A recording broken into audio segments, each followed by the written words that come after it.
El derecho a la resistencia. El estado de caos político provocado por los desgobiernos y por una serie de delitos electorales ha puesto al Ecuador en una disyuntiva que raya en la indefensión y nos obliga a poner los ojos en este término y derecho denominado resistencia, que contiene la Constitución del 2008, llena de contradicciones. Es paradójico, por ejemplo, que sea al mismo tiempo una Constitución estatista y garantista, que insista en los derechos, pero que entregue al poder herramientas difusas que están destruyendo la institucionalidad del país. El derecho a la resistencia es uno de los temas más importantes en el contexto de las polémicas normas constitucionales previstas en el artículo 98 de la Constitución de Montecristi, que dice: los individuos y los colectivos podrán ejercer el derecho a la resistencia frente a acciones u omisiones del poder público o de las personas naturales o jurídicas no estatales que vulneren o puedan vulnerar sus derechos constitucionales y demandar el reconocimiento de nuevos derechos. La pregunta es si en este gobierno de Moreno, que es parte y consecuencia del oprobioso gobierno de Correa, existen las condiciones para una salida digna, con candidatos finalistas que dejan a su paso secuelas de desconfianza, corrupción y una economía camino a Venezuela o a Cuba. En otras palabras, más entendibles para el Ecuador profundo: o ejercemos nuestro legítimo derecho a la resistencia sin salirnos del ordenamiento jurídico vigente, o bajamos los brazos. Miremos los hechos de este último gobierno en descomposición, agravados con inundaciones producidas por la naturaleza y por las pandemias o virus que afectan a nuestra salud y por las pandemias políticas que afectan nuestras economías familiares. El ciclo de indignación y protesta en Ecuador en el gobierno de Lenín Moreno se inició en octubre del 2019 con la convocatoria de los gremios ecuatorianos del transporte a un paro nacional. Era la inmediata respuesta a la eliminación de los subsidios a los combustibles anunciada por el presidente Lenín Moreno en el marco del ajuste estructural y de los acuerdos de su gobierno con el Fondo Monetario Internacional. La eficacia del llamado de los transportistas fue enorme. Desde el 3 de octubre del 2019, en medio de la huelga del transporte, el país vivió una paralización del conjunto de sus actividades productivas, públicas y privadas, sin precedentes en el siglo XXI. Es decir, en la revuelta de octubre del 2019 se abrió el espacio y el tiempo para que la multitud del pueblo e infiltrados ocuparan las calles durante 12 días, con destrozos de la obra pública, saqueo de negocios, muertes y encarcelamientos. El descontento con los resultados de los dos últimos gobiernos y la desconfianza en un sistema electoral trucado continúa en vísperas de la segunda vuelta electoral del 2021, con denuncias de fraudes, compra de conciencias y baratillo de ofertas. Mientras los pseudo revolucionarios trabajan por mantenerse y recuperar el poder, aquí el candidato, y lo digo con el mayor de los respetos a Guillermo Lasso, sus asesores, estrategas de campaña andan entretenidos grabando TikTok con bastón y zapatos rojos incluidos. A todos los seguidores, adeptos y más colaboradores a la campaña de Guillermo Lasso, además está por decirlos que lleven la campaña política con altura, responsabilidad y patriotismo, llevando a la oposición a un terreno de debate con argumentos. Ya no ganará las elecciones quien más insulta, denigra y ofende a su contendor, sino aquel ciudadano que sepa llegar a las masas de los votantes nulos, indecisos, en blanco, repartidos en la fanesca de candidatos de primera vuelta. Mientras que los zurdos pseudo revolucionarios que viven como capitalistas a costilla de un populismo sin educación política son más astutos, trabajan sin descanso, con miles de troles pagados por el de Bélgica, tratando de denigrar la personalidad de Guillermo Lasso y demás opositores con el feriado bancario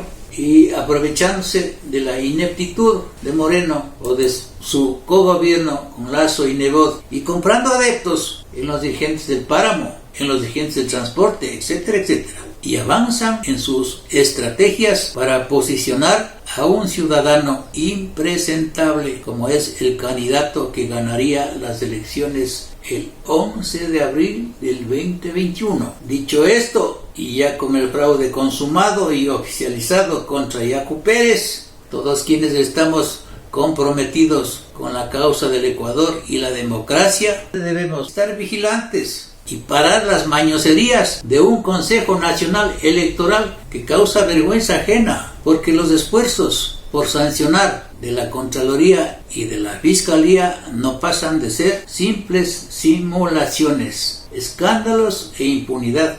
A esta fecha, a los ecuatorianos decentes no nos queda otra salida: o nos unimos o ejercemos el derecho a la resistencia. Diferente al 30S y diferente a la revuelta de octubre del 2019. Ver este video en redes sociales. Soy el doctor Manuel Pozo Zumárraga, un profesional del derecho sin vinculación político-partidista alguna. Gracias a los ecuatorianos decentes y dignos. El correísmo dice que no tuvo nada que ver en la revuelta de octubre. Que casi se enteraron por televisión. Y que de ninguna manera buscaban tumbar al gobierno vía golpe de Estado. Un documento recientemente judicializado pone en jaque esa defensa. Un documento hallado en manos de múltiples correístas. Un documento al que tuvo acceso este medio. Este es un nuevo informe express de La Posta. El 12 de octubre de 2019, durante los días más duros del paro nacional, el correísmo hizo circular un documento, una hoja de ruta para deponer al gobierno de Lenín Moreno. Lo llamaban el Manifiesto de Quito. La hoja de ruta contemplaba la necesidad de aprovechar una sesión de la Asamblea Nacional para, ante la violación reiterada de derechos fundamentales, declararse en la Asamblea Constituyente y promulgar la destitución de Lenín Moreno y su gobierno. El siguiente punto promovía un gobierno provisional y el llamado a elecciones sin ninguna discriminación, es decir, prófugos o no, en un plazo máximo de 90 días. También planteaban una metida de mano en la justicia, como les gusta, disponiendo el arraigo de los funcionarios de Moreno para responder por crímenes de lesa humanidad y la liberación de todos los presos políticos. Sí, Jorgito Glass se cree uno de estos. Esta es una perla. El punto 6 pretendía el regreso de todos los exiliados y el archivo de todas sus causas. Adivinen a quién le gusta eso. También proponían tiempo de revancha. El documento habla de juzgamientos a los responsables por reprimir al pueblo, quienes hayan cometido actos de persecución política y quienes hayan violado el derecho del asilo, que ahora está muy de moda. Suena como un mundo perfecto para el correísmo, ¿no? El documento, remitido al mismísimo Rafael Correa y a Ricardo Patiño según fuentes de inteligencia, es hoy parte del proceso penal. El remitente de esta comunicación fue Pablo Villagómez, ex embajador de Correa ante la Unión Europea. Pero, ¿cómo llegó a descubrirse? No hay ninguna historia policial muy compleja detrás de esto. La hija del ex embajador Villagómez, la joven Carolina, decidió que el muy delicado y restringido documento de su papi, que había circulado solamente de forma reservada en la alta esfera del correísmo, era un buen material para que lo vean sus amiguitos de Facebook. Así que el mismo 12 de octubre lo colgó en su red. Y sí, ahora es parte del proceso penal. Para los investigadores detrás del caso de rebelión que tiene tras las rejas a la prefecta Paola Pavón, a Virgilio Hernández y al colaborador Cristian González, el manifiesto se complementa con una presentación de funciones hallada en manos de la mano derecha de Pavón, el señor González. Bajo el membrete Camino a la Asamblea, los investigadores han visto cómo se pretendían repartir las tareas en el alto correísmo. El documento al que también accedió La Posta divide el trabajo.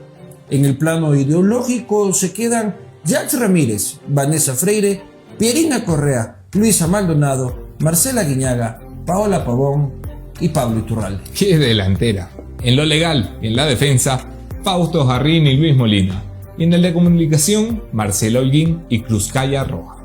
El logístico, dirigido desde Manabí por el prefecto Leonardo Orlando y el detenido Cristian González. Y el financiero, que es el que levantaría el billete, estaría compuesto por Edwin Jarrín, Luisa González, Jennifer Ulloa y Patricia Dávila. El puesto más importante, el de gobierno, lo integran Rafael Correa, Jorge Glass, Virgilio Hernández y Pavel Muñoz. Los investigadores sospechan que esta estructura y el manifiesto desnudan la ambición golpista del correísta. Pero no seremos nosotros, sino la justicia la que tendrá que determinarlo. A ver qué pasa.